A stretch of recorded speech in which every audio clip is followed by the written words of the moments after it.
Hello and shalom, brothers and sisters in Messiah Yeshua. Welcome back.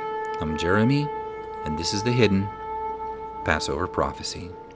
So for about 1400 years after the commandment was given at Mount Sinai for the Passover to Israel, they had been keeping the celebration off and on, not knowing that it was a shadow, a picture, a rehearsal, and celebration of the death of their coming Messiah, the Messiah ben Joseph, who came into the world as a suffering servant and the Lamb of God. So this will be a quick video showing how he fulfilled every one of those commandments regarding the Passover. Let's get started.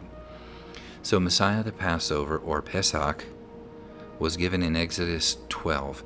In Exodus 12:11, it's called Yahweh's Passover. In 1 Corinthians 5:7, we're told that Yeshua, our Passover, is sacrificed for us.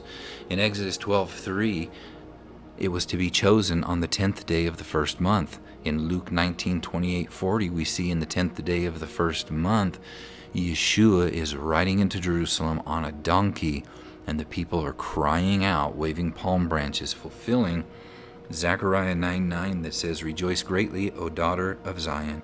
Shout, O daughter of Jerusalem, behold, your king comes to you, and he is just, having salvation, lowly and riding upon a donkey." In Exodus 12:3, we're also told that this is a lamb. And in John 1:29, we're told that Yeshua is the Lamb of God.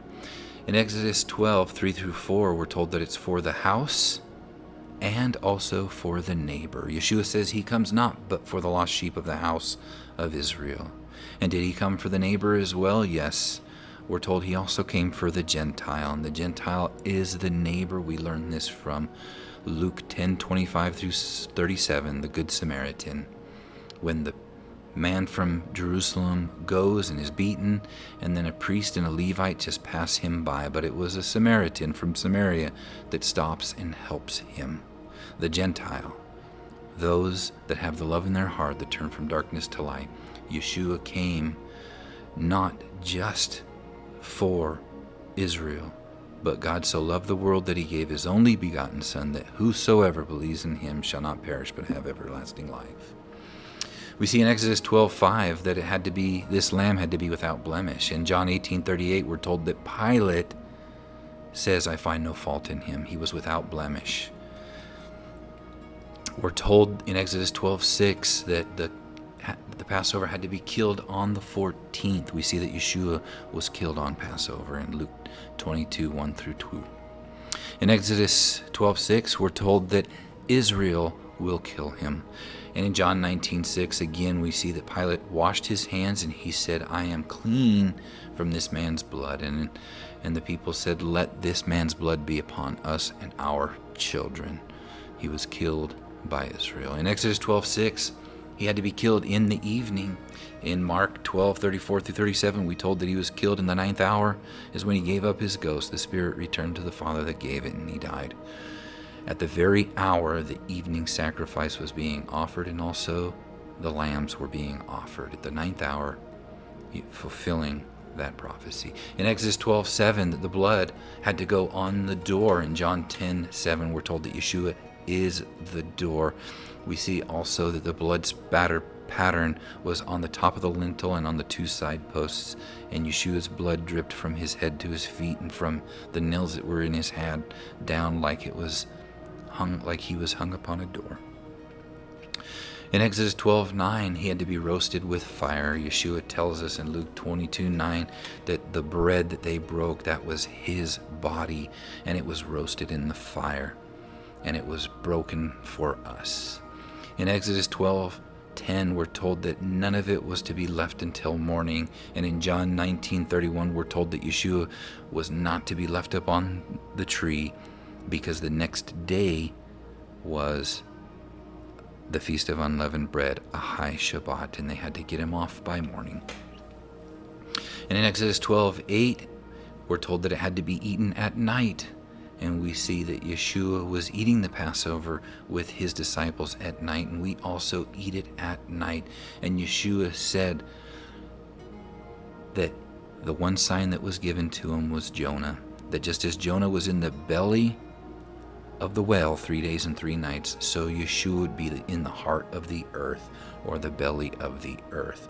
And they placed him in the earth that night before the morning, fulfilling that prophecy. And not only that, as we eat the bread and that wine at night, we are the earth. We are made of the earth, and his body goes into our belly as well. In Exodus 12:22, we see the hyssop was dipped in the blood that they used to drench the blood across the lintel and 2 side posts. We see in John 19:29 that they dipped the hyssop in the vinegar and put it up to Yeshua's lips. Yeshua said that the wine is his blood and vinegar is made from wine. And we also see that when that hyssop touched his lips, he didn't drink, but it smeared the blood. In Exodus 12:46, they were to not break any of the bones of the Passover. And in John 19:32-36, we're told that they didn't break any of Yeshua's bones because he was already dead. In Deuteronomy in 16:2, it says that Yahweh places his name on him. And we're also told that this coming prophet, the one like Moses, that we had to listen to him because Yahweh's name is in him. And we see Yeshua fulfilled this by coming into the world and bringing glory to the Father's name. And the name of the Father was in him. In Deuteronomy 16:5, it says that the Passover was taken outside the gates to be sacrificed. And in Hebrews 13:12, we're told that Yeshua also was taken outside the gates to be sacrificed. Yeshua fulfills every one of the commandments while he is on the cross. He cries out for God and says, "Why have you forsaken me?" Only to show the people there to go read Psalm 22, which starts out, my God, why have you forsaken me?" And it tells them that they're casting lots for his garment. They've beat him. They've done all these things, and he wants them to know that he is the Messiah. Go read Isaiah 52 and Isaiah 53, which shows this event so prophesied and so fulfilled in Yeshua. In the millennial week, we see that Yeshua came in the middle of the week on day 4, the 4th millennium. He came as the door. The Hebrew letter, the 4th Hebrew letter is the dalet, the door, because no man gets to the Father but by him. He is that door. And he came the first time as a suffering servant, but he's coming the second time for the 7th millennium to rule and reign as the Lion of the tribe of Judah. And he comes with great power and glory. My brothers and sisters in Messiah Yeshua, we need to help our brothers Judah see that Yeshua is their Messiah. He came in the first time in the 4th day as a suffering servant, the Messiah ben Yosef, but he's coming the second time as Messiah ben David, a ruling king, just as the 7th letter of the Hebrew alphabet is the Zion, which is the crowned Vav, and it's also the plowshare when Yeshua says that peace will finally be on earth and they will turn their weapons of war into plowshares. Help them to see, pray for them, that they may turn from darkness to light. So with that, I hope that this teaching has blessed you. Share it with everybody that you can so that they will know that it was written that Yeshua is our Passover, the Messiah. So Yahweh bless you and keep you. Yahweh make his face shine upon you and be gracious to you. Yahweh lift up his face upon you and give you peace. And don't miss the next video that's coming, where I'll go in depth with all of this and even more things that were hidden in scriptures that have been revealed. Have a good Passover. Those of you that are celebrating it in the coming days ahead, and those of you that kept it a few days ago. Shalom.